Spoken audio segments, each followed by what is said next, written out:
ముఖ్యమంత్రి ఫోటో ఇవ్వలేదని ముఖ్యమంత్రిని మార్చేసినటువంటిది.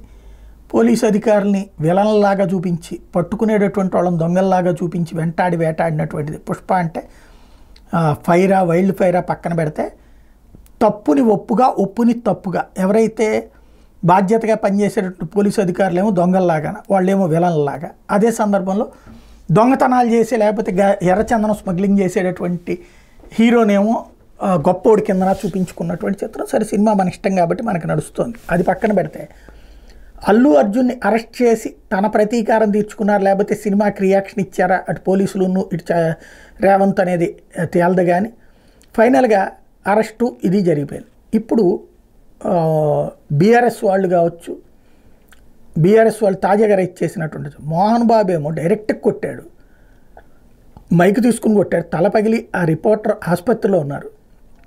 ఆయన క్షమాపణ చెప్పాడని వదిలేస్తారా? ఎట్లయితే అల్లు అర్జున్ కూడా క్షమాపణ చెప్తాడు కదా, వదిలేస్తారా? మరి ఏం జరుగుతోంది?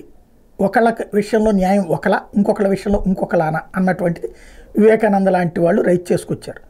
ఇప్పటికే అల్లు అర్జున్కి మద్దతుగా వీళ్ళందరూ ఉన్నారు. అదే సందర్భంలో ఈ మోహన్ బాబు విషయంలో ఎందుకు పాటించట్లేదు అన్నటువంటి పాయింట్ని వివేకానంద ముందుకు తీసుకొచ్చారు. కాబట్టి రాబోయేటటువంటి రోజుల్లో రేవంత్ ఏం చేస్తారో చూడాలి.